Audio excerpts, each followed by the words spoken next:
direitos do aposentado e muito mais. No ar, agora, Giro Previdenciário, com a advogada previdenciarista e presidente da Comissão Direito Previdenciário, doutora Kênia Araújo.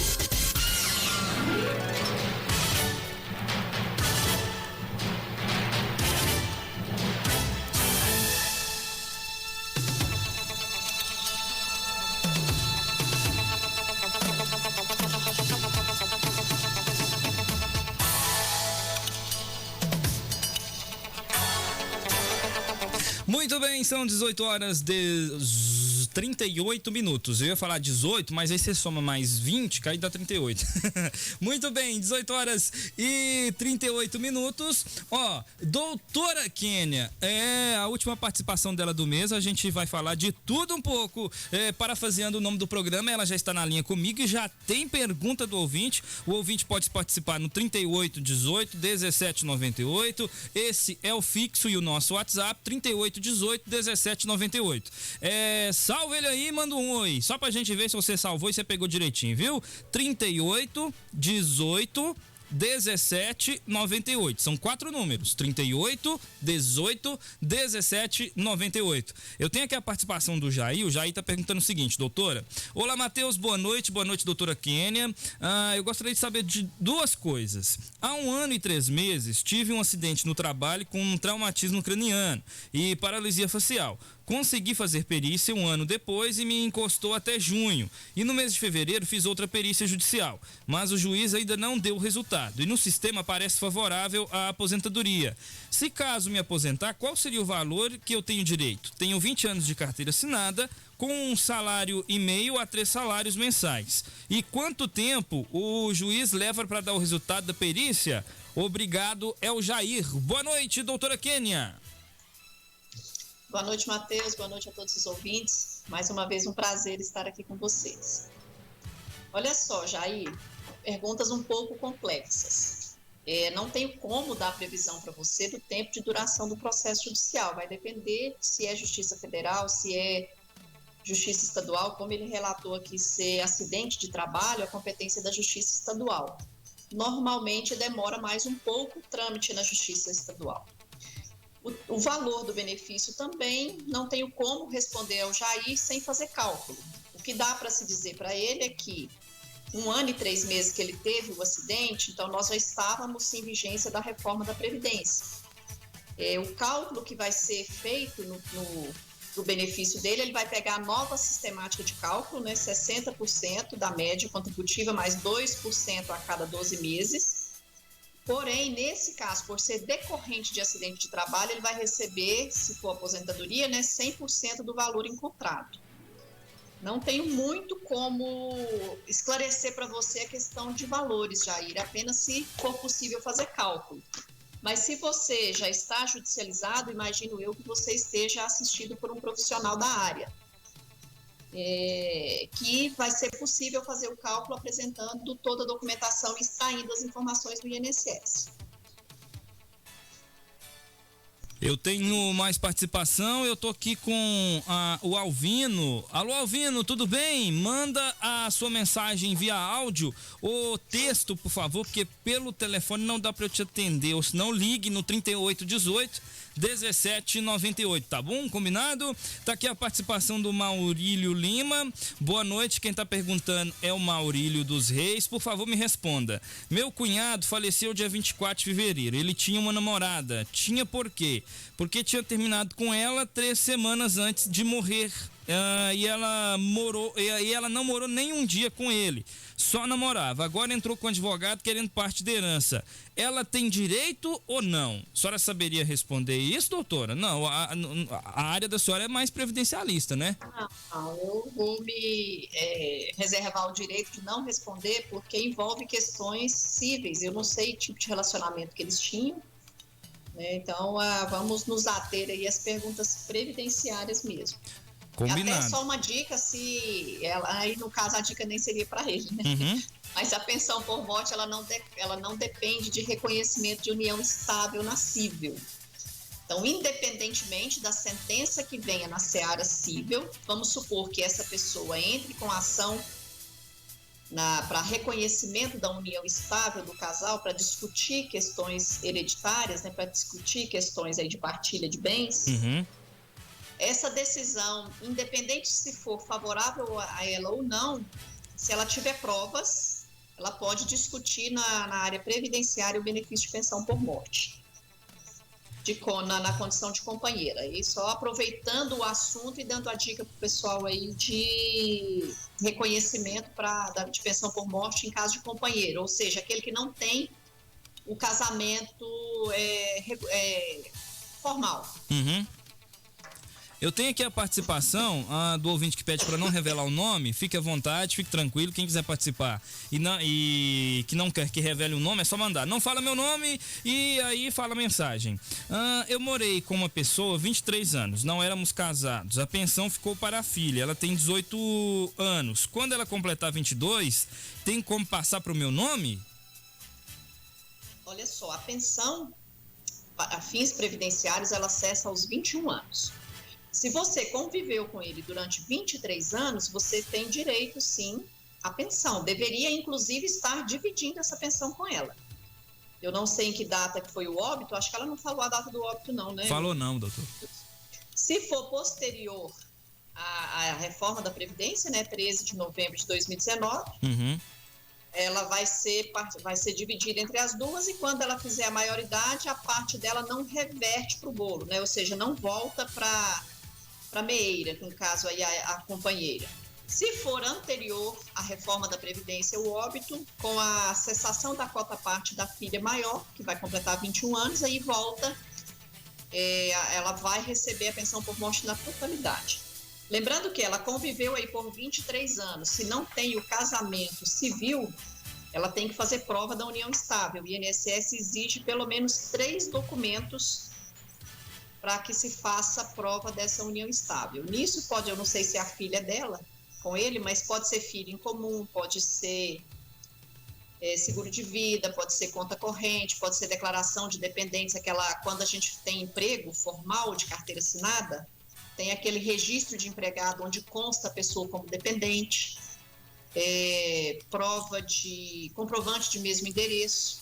Então, nós temos vários documentos. A diferença é que se ela não requerer o benefício até hoje, ela vai passar a receber da data que ela solicitar o INSS. Não vai ser desde a data do óbito, não. E provavelmente já deve ter passado os 90 dias. Então, pode requerer sim, o problema é que você vai receber a partir de agora. Doutora, aqui a pessoa, ela deixa aqui, ela complementa a informação dizendo que essa outra pessoa com que ela residia, com que ela morava, faleceu em 2017 e a filha é só dessa pessoa que faleceu e não dela, dos dois, né, no caso.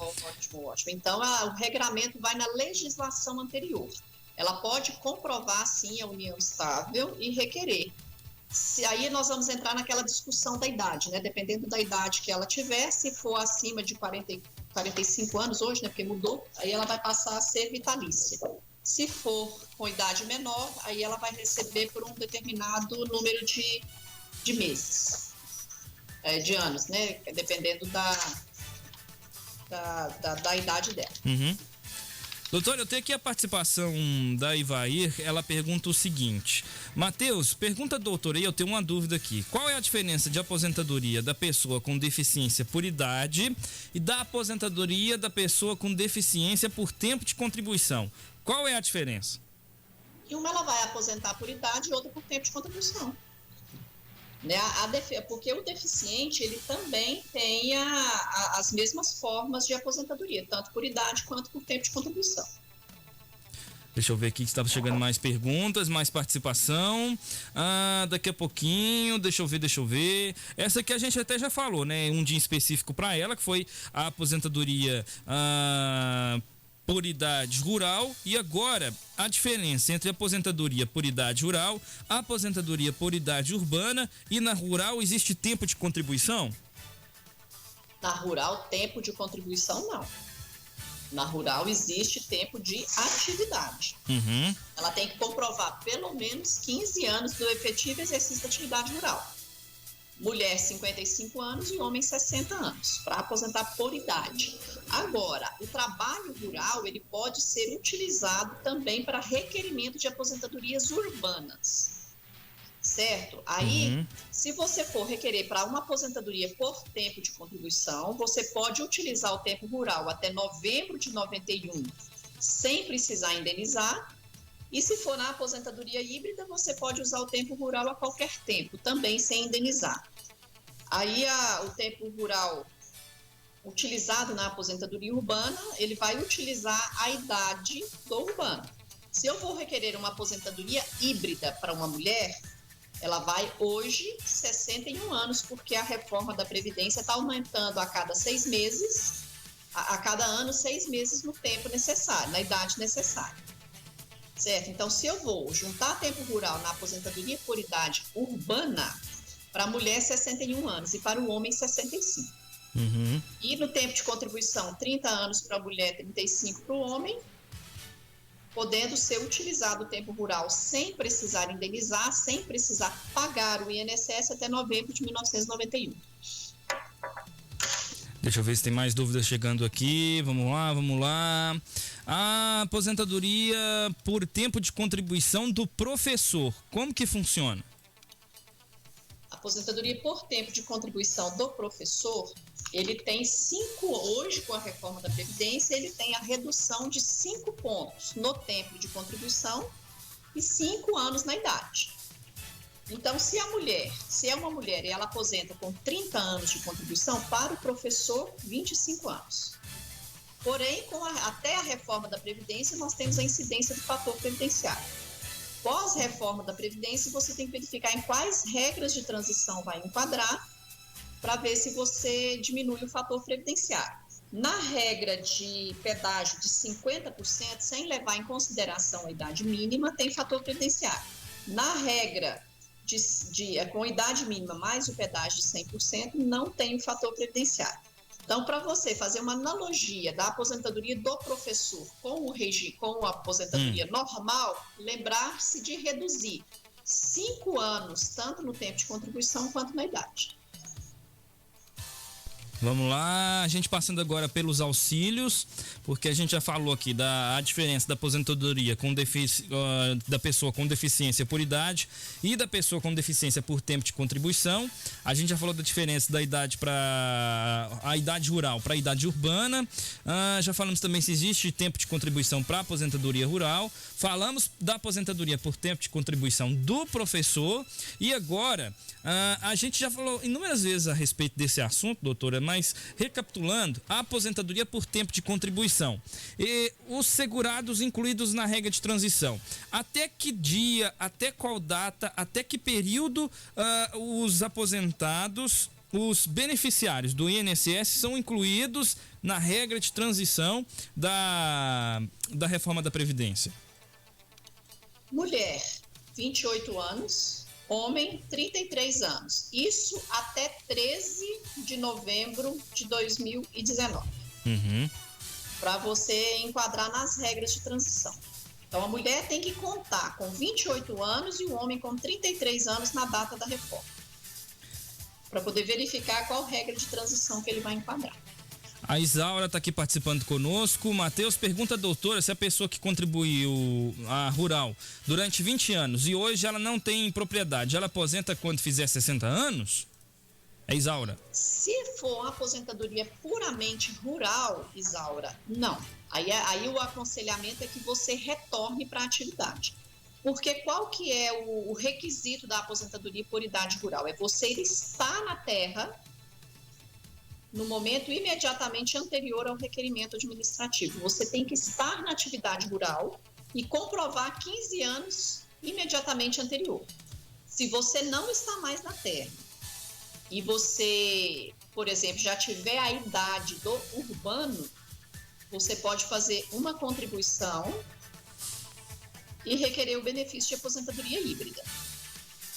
Se você só está com 55 anos e está aguardando a data para poder requerer a aposentadoria por idade rural, é aconselhável que você retorne para a atividade, porque senão o seu benefício vai ser indeferido.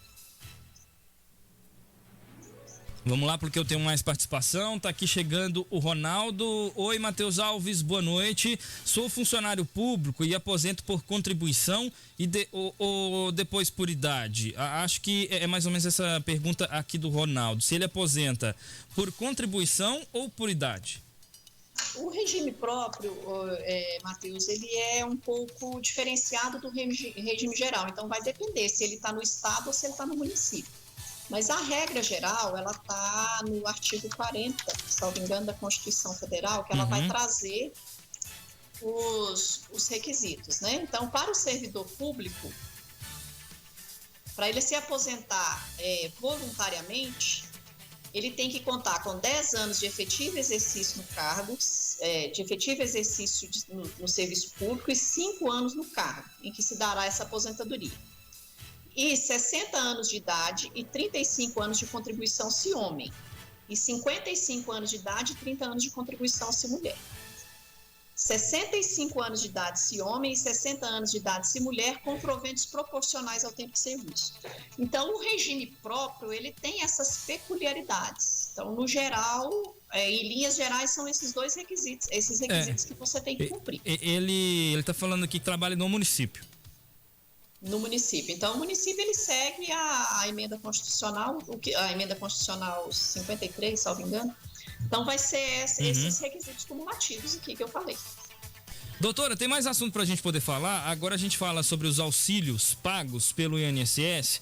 A gente vai dar uma pincelada em todos. Como requerer o auxílio acidente? O auxílio acidente, ele é um tipo de benefício que é pago pelo INSS quando você tem redução da sua capacidade laborativa. Consolidada a lesão, se foi decorrente de acidente, consolidada a lesão e se ocorrer a redução da capacidade laborativa, você pode requerer o benefício. É um tipo de benefício que ele não tem no meu INSS.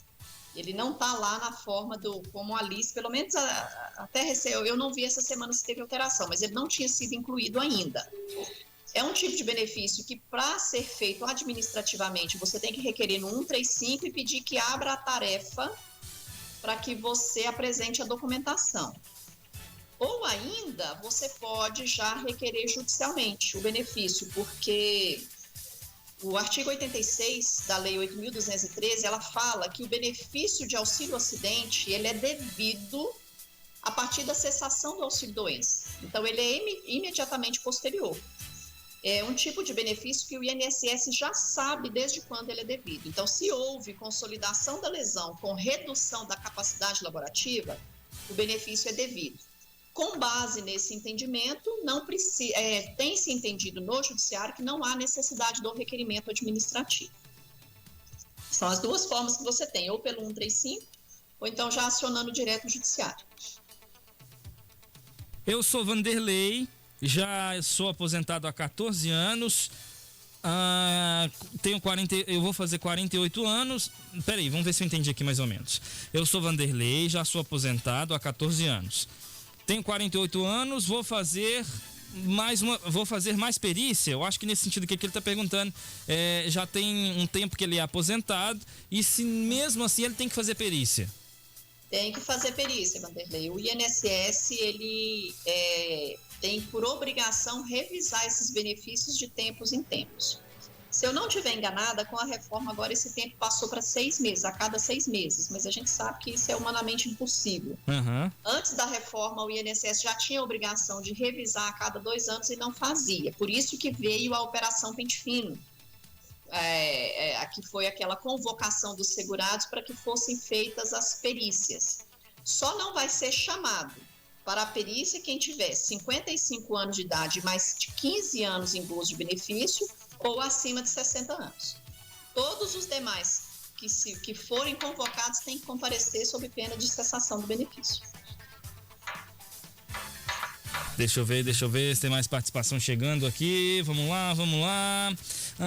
Doutora, o auxílio doença, como requerer ele? A gente sabe que a senhora explicou sobre o auxílio acidente, a gente está dando uma pincelada em cada um dos auxílios pagos pelo INSS, a gente ainda vai falar sobre o auxílio reclusão rural, o auxílio reclusão urbano, qual a diferença de ambos, e o auxílio doença da aeronauta gestante. É um que eu, sinceramente, para mim é novo, e eu gostaria também que a senhora falasse para o ouvinte, apenas para a gente poder se situar. Falando então, auxílio doença, pago pelo INSS. Bom, o auxílio-doença, ele se inicia com a marcação de perícia médica. A pessoa vai ligar ou no 135 ou vai entrar pelo meu INSS e vai agendar a perícia. Na data e horário designados pelo INSS, ela vai comparecer à agência, portando toda a documentação médica e documentos pessoais para ser periciado. Realizado o ato pericial, vai verificar se é caso de auxílio-doença ou aposentadoria por invalidez. Esse benefício sendo indeferido, tem a opção ainda de fazer recurso administrativo ou procuração judicial. Na ação judicial, a pessoa ela é submetida à perícia por um médico nomeado pelo juiz. Então, não são peritos do INSS. Em regra, são médicos peritos judiciais. Então, o primeiro passo é fazer o agendamento da perícia no 135 ou pelo meu INSS. Vamos lá. Doutora, o auxílio reclusão rural para o auxílio reclusão urbano. O que é esse auxílio? Como funciona a requisição dele? E qual o processo para obtenção, né? Que nesse sentido é a mesma coisa. Então, o auxílio reclusão, ele não é um benefício que é devido ao segurado. Ele é um benefício que é devido aos dependentes do segurado. E após janeiro de 2019, que houve modificação da legislação, ele vai ser devido ao dependente do segurado de baixa renda e que estiver recluso no regime fechado. Antes de janeiro de 2019, ainda era possível o pagamento desse auxílio também no regime semiaberto. Agora já não é possível mais. Então, o auxílio reclusão, ele é devido aos dependentes do segurado recluso e segurado de baixa renda. Aí vão ter direito os dependentes dele. Esses dependentes, eles são os mesmos, ele é observada a mesma classe de dependentes da pensão por morte. Então, ali você vai ter o cônjuge, o companheiro, o filho menor de 21 anos, o inválido, se for maior. Aí uma classe exclui a outra. Se não tem esses da classe 1, aí você vai para a segunda classe, que são os pais. A terceira classe vem os irmãos. Então, uma classe exclui a outra, sempre lembrando disso. E não é devido a todo e qualquer preso, é aquele preso considerado de baixa renda, que hoje está em torno, acho que a renda, eles fazem a média dos últimos 12 meses e a renda está em torno de 1.500 e alguma coisa. O valor exato eu não sei. E se ele vai ser de urbano ou rural, isso independe. Ele vai ter que ser segurado. E a reforma também, em janeiro de 2019, ela ainda trouxe uma carência. O segurado, para gerar o benefício de auxílio reclusão aos seus dependentes, ele ainda tem que ter uma carência mínima de 24 meses. Se for o trabalhador rural, ele tem que comprovar 24 meses de exercício da atividade rural. Uhum. Se for o trabalhador urbano, 24 meses de contribuição, de efetivo pagamento em dia para o INSS para ter direito ao benefício. Doutora, eu estou com a participação do ouvinte na linha, ao vivo conosco. Alô, boa noite. Boa noite. Com quem eu falo? Com a Maria Cândida. Maria Cândida, qual é a sua dúvida com a doutora Kênia? Pai, eu queria saber porque minha filha, desde a idade de 20 anos, que ela tem depressão. Ela fica deitada um mês e 15 dias, depois ela levanta, fica 10 dias em pé, ela não consegue tomar banho, tem que jogar no banheiro. Eu já paguei 3 anos de INSS e eu já recorri, ela já recebeu algumas vezes. Mas até então, por agora, ela está sem receber. Eu queria saber se ela teria como afastar ou aposentar. Ela tem transtorno bipolar afetivo.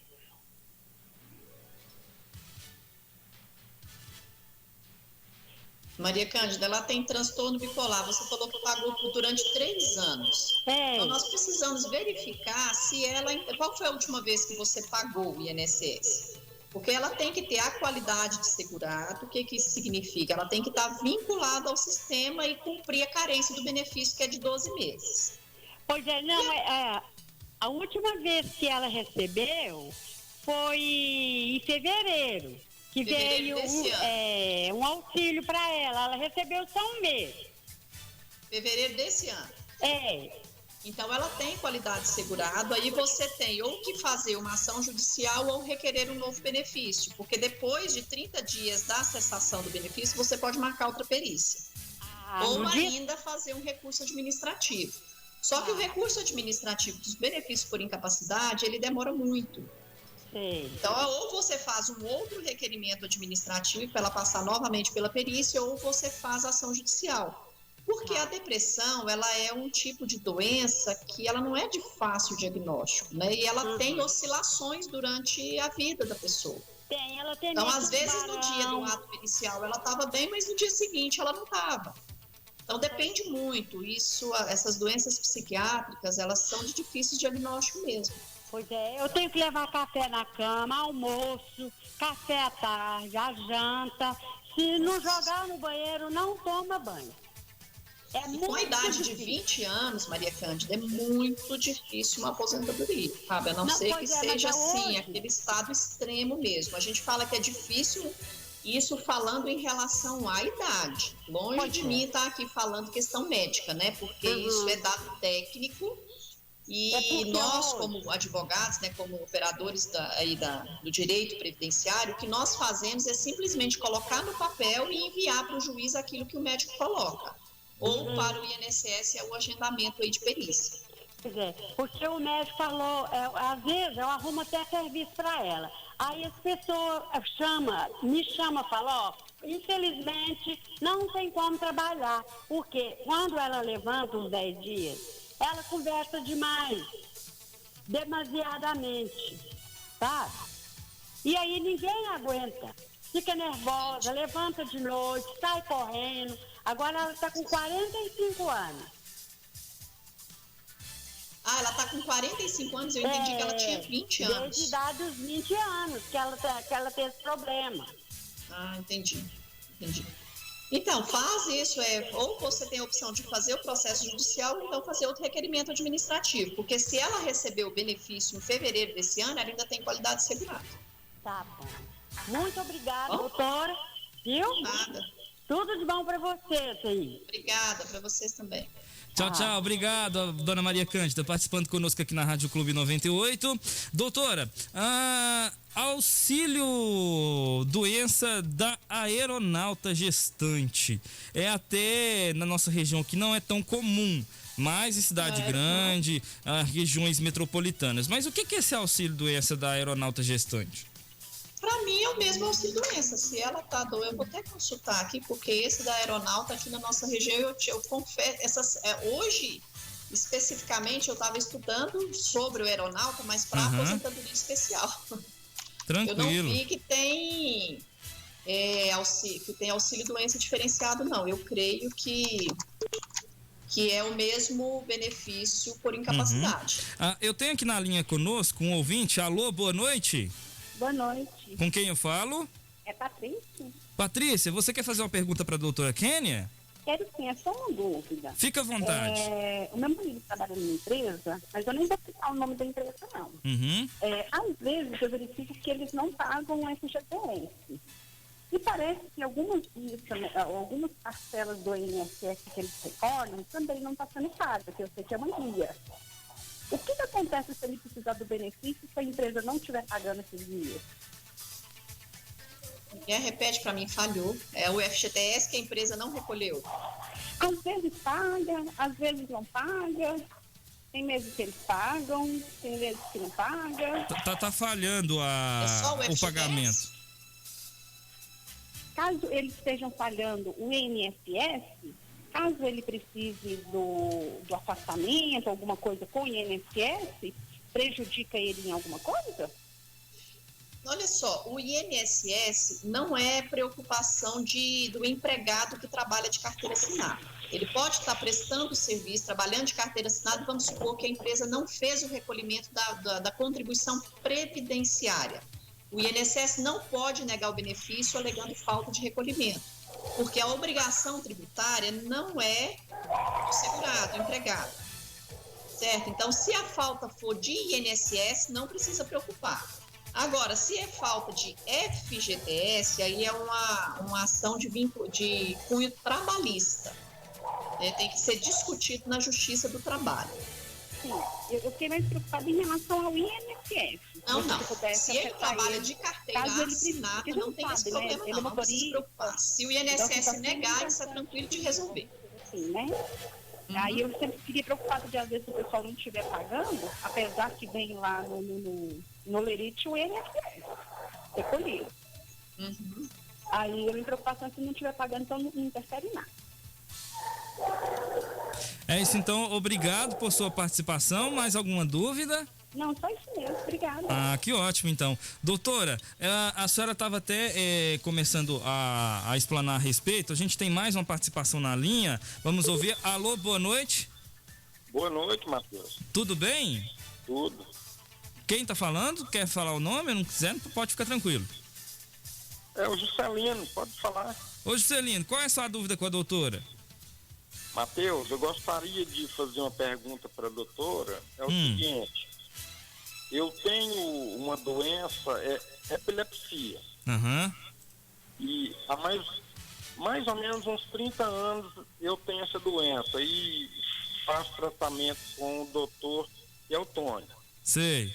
E eu já questionei ele se eu não teria direito a aposentar por causa dessa doença, porque eu já vi muita gente que é aposentada por essa doença. Aí eu gostaria de saber, doutora, se ela tem alguma coisa a me dizer sobre isso. Doutora Kênia. Então, a epilepsia também, ela entra nos tipos de doença, assim, que ela é flutuante, né? Ela depende muito da medicação que é utilizada. E depende muito da forma com que a pessoa comparece à perícia. Então, não tem jeito, assim, de falar que é uma doença que é fácil de aposentar, que não é fácil de aposentar. Depende muito. Esses tipos de benefício, eles dependem de prova técnica. E, em regra, os juízes seguem o que o médico perito fala. Eu tenho clientes que têm epilepsia que conseguiram aposentar e eu tenho clientes que não conseguiram nem auxílio-doença. Então, depende muito do estágio que está a doença, se a medicação está sendo aplicada corretamente e utilizada corretamente, né? Porque esses tipos de remédio controlado, ele, para poder ter a eficácia esperada para o controle da doença, ele precisa desse uso contínuo. Então, depende muito do estágio da doença. Não sei se fui clara, né? É isso que é a pergunta que ele fez. Acho que a senhora me esclareceu bem. É mais ou menos isso que eu queria saber mesmo. Porque eu já questionei o doutor, ele falou para mim, não, você não vai conseguir, porque isso aí, para conseguir, a pessoa tem que estar na cama, sem conseguir nem se alimentar. Falei, ai, doutor, mas... Aí não, porque eu conheço muita gente que é normal e é aposentado por isso, mas deixa ele falar. Depende muito do grau da doença, né? Porque a epilepsia, ela se manifesta, em cada pessoa ela manifesta de uma forma, e depende muito do uso da medicação. Então é complicado, assim, de falar dessa forma, por que para um dá certo e outro não. Isso já aconteceu em clientes que tiveram diferentes resultados de processo, porque depende de médico, né? Cada médico vai ter um entendimento. Não, muito obrigado, doutor, era isso mesmo. Agradeço. Obrigado, Juscelino, a participação do ouvinte aqui conosco na Rádio Clube 98. Eu tenho aqui, doutora, o Mauri e a Silvânia estão aqui. Há 11 meses tive um acidente, fiquei no INSS 120, mas recebi 60 dias. Tem como eu recorrer? Acidente de trabalho, recebi só 60 dias. Depende, ela recebeu, foi esse ano, foi o ano passado, foi forma de antecipação. No ano passado, todos os benefícios eles foram concedidos em forma de antecipação, né? Não teve nem perícia médica. Aí depende, se a pessoa requereu de 30 em 30 dias, eu preciso de mais, assim, esclarecimentos. Em regra, se não é porque o médico dela passou 120 dias que o médico do INSS vai dar os 120 dias. O médico assistente, ele dá um parâmetro, né? Ele vai ali um relatório no entendimento dele, o período que seria necessário ali para a pessoa se restabelecer. Mas aí depende do que ocorreu. Se foi em forma de antecipação e ela não passou por perícia presencial, ela consegue sim, até em via administrativa por revisão, ou também em via judicial. Porque se foi antecipação, o juiz determina que o INSS faça a perícia presencial para verificar se a pessoa se é caso de incapacidade mesmo, se restabeleceu ou não. O Mauri tá aqui dizendo o seguinte: acidente de trabalho, recebi só 60. Tá dizendo aqui a participação dele. Enfim, se tiver mais alguma informação, Mauri, que você possa repassar para a doutora poder te explicar. Doutora, auxílio-doença da aeronauta gestante. E aí, o que é isso? Onde que é mais comum? Bom, aqui eu até fiz a consulta porque eu nunca tive um cliente que fosse da categoria dos aeroviários ou dos aeronautas. Como eu expliquei hoje, curiosamente, eu estava estudando um caso de um cliente que ele é técnico de manutenção de aeronaves. E os aeroviários, eles têm um tratamento diferenciado mesmo. E o que é colocado aqui a respeito dos auxílios doença dos aeronautas é que as aeronautas, elas, a partir da confirmação da gravidez, elas ficam incapacitadas de exercer o seu trabalho, provavelmente pelas condições da aeronave. Ocorre no caso dos aeronautas gestantes que, apesar de não haver qualquer doença, o simples fato de estar gestante me incapacita pelo trabalho. Então, eu acredito que seja em decorrência das condições mesmo do serviço que é desenvolvido nos aviões, né? Como é que eu vou explicar, né? Pela altitude, não sei. Aí, além disso, além da confirmação da gravidez, aí ela recebe o auxílio doença e posteriormente ainda tem direito ao salário maternidade. Doutora, curioso, eu nunca tive auxílio doença, mas os demais eu já até tinha visto. Doutora, pergunta interessante. À vontade. Vamos lá. Os benefícios assistenciais do INSS. A gente sabe que tem aquela pensão por morte urbana, pensão por morte rural. Existe uma diferenciação por ser urbano e rural ou não? Que tipo de diferenciação você fala? No valor do benefício vai existir. Na verdade ali, o INSS, ao conceder esse benefício, a pensão por morte, eu sei que precisa ser casado ou ter como comprovar uma união por pelo menos 6 meses, não é isso ou é 3 meses? Não. A pensão por morte, ela é devida, né, aos dependentes do segurado. Como a gente colocou lá anteriormente, nós temos os dependentes das classes, né, que vem a classe 1, que vai o cônjuge ou companheiro e os filhos maior de 21 anos ou inválidos, ou se maior de 21 anos, inválidos. Isso traz a equiparação do cônjuge ao companheiro. O que precisa demonstrar não como é que eu vou te explicar? O que precisa demonstrar é que eles viviam como se casados fossem. Certo? Aí é por isso que precisa fazer aquela comprovação com 3 documentos que eles realmente viviam em união estável. Isso tanto faz se é um segurado urbano ou um segurado rural. O benefício de pensão por morte, ele é o mesmo para todas as categorias de segurado. O que vai diferenciar de um para o outro é o valor do benefício, que, por exemplo, um rural, se ele for segurado especial, vai ser no valor de um salário mínimo. Se ele é um segurado urbano, ele vai fazer a média das contribuições dele, vai aplicar a nova regra e vai verificar. Se o óbito é antes de 2019, de novembro de 2019, aplica a legislação anterior.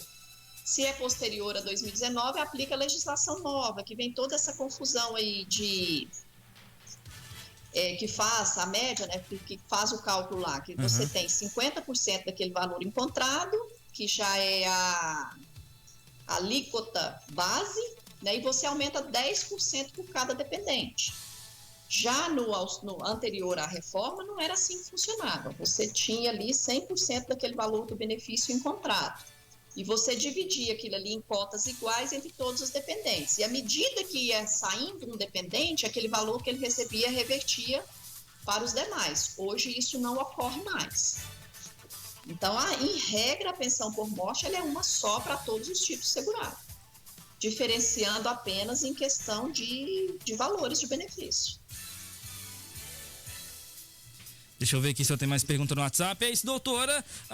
O seu toque final, mas antes eu gostaria de perguntá-la a respeito de uma entrevista que a senhora concedeu à TV Senado recentemente. O Ministério Justiça. TV Justiça. O Ministério Público Federal pediu que sejam retomadas as perícias em todas as agências do INSS. O caso parecido com aqui em Patos de Minas aconteceu em outras unidades do INSS Brasil afora? A senhora tem consciência disso? A senhora tem conhecimento a respeito? E como foi essa participação da senhora na TV Justiça? Acontece sim, Matheus. Infelizmente, nós temos aí várias cidades, país afora, que ainda estão com as agências fechadas. Em atuação da OAB e do Ministério Público Federal, como nós noticiamos aqui quando nós iniciamos a participação do programa, com a nossa atuação, que eu falo da OAB, né, da Comissão de Direito Previdenciário e da OAB de Patos de Minas, a agência do INSS daqui de Patos retomou suas atividades no dia 4 de fevereiro de 2021. Começou através de uma representação que nós fizemos. E até a pessoa que aparece na entrevista comigo, ela foi... É o caso daquele moço que faleceu com câncer. Não sei se ele era serralheiro, agora eu não me lembro assim do caso em concreto, mas foi uma família que eu ajudei a pedido da Procurar-se, e em decorrência da representação que a OAB fez ao Ministério Público Federal, chegou aos conhecimentos da TV Justiça a nossa atuação. Aí o jornalismo, né, do Ministério Público Federal entrou em contato com a OAB e nós gravamos a matéria. E a atuação da OAB de Patos foi matéria na TV Justiça de Brasília, Que bacana. Com a reabertura da agência do INSS e logo em seguida também das cidades da região. Que através da nossa representação aí foi Carmo, foi Patrocínio, foi as outras cidades. Então eu fiquei muito feliz com o convite deles de participar. E é isso, é a OAB mais próximo do cidadão. Nesse caso específico, ela se tornou minha cliente, mas através da OAB. Foi um serviço que eu fiz pro bônus, né, sem custo, porque foi um caso muito triste, sabe? O marido dela estava falecendo, estava na UTI, em fase terminal, e o benefício simplesmente foi cancelado porque ele não pôde comparecer em Uberlândia para uma perícia. Então, assim, é um descaso, sabe? É como eu comentei com você semana passada, no caso da dona Raimunda de Mossoró. Isso. E não são 1 nem 2 casos que nós temos, são milhares de pessoas nessa situação, infelizmente. E a OAB teve essa participação efetiva na abertura da agência daqui de Patos, que gerou essa reportagem para a TV Justiça. Eu fiquei muito feliz com o resultado, muito grata mesmo ao OAB por me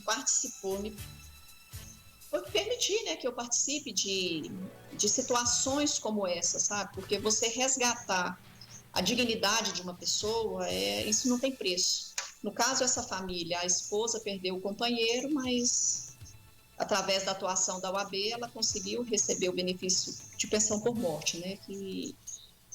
E demonstrar mesmo, né, a dignidade dele. Não, ele estava na UTI, ele estava em fase terminal, o benefício não poderia ter sido cancelado.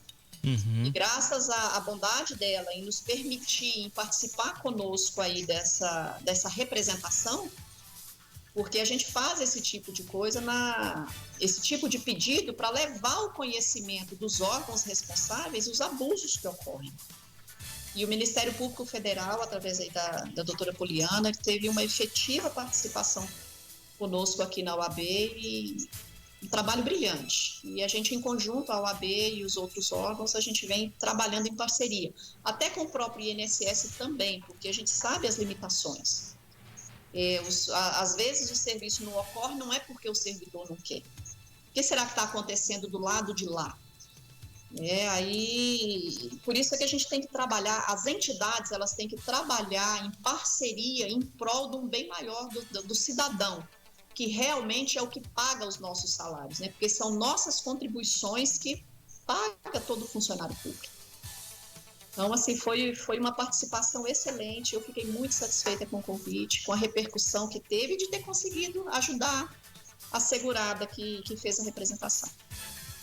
Fica aqui os meus parabéns, doutora, pelo seu trabalho e pelo trabalho social que a senhora vem desenvolvendo. Aqui também no programa de Tudo Um Pouco, eu quero agradecer ao AB, como sempre agradeço todas as semanas, por permitir a sua participação aqui conosco. Afinal de contas, também é um trabalho social. Quando a senhora informa, a senhora tem o cuidado e a paciência de atender o ouvinte, seja pelo WhatsApp, seja pelo telefone fixo, as perguntas que às vezes se repetem no começo, no início e no fim. A senhora sempre com aquela paciência, com aquele cuidado em responder a todos os ouvintes. Obrigado, a senhora, pela participação, obrigado AB por permitir, e até terça-feira que vem, se Deus quiser, lembrando que este quadro estará na íntegra no nosso canal do YouTube e no portal Clube Notícia. Muito obrigada, Matheus. Em nome aí do doutor Itamar, eu quero agradecê-la a oportunidade de permitir ao AB mais próximo do cidadão. Conte sempre conosco.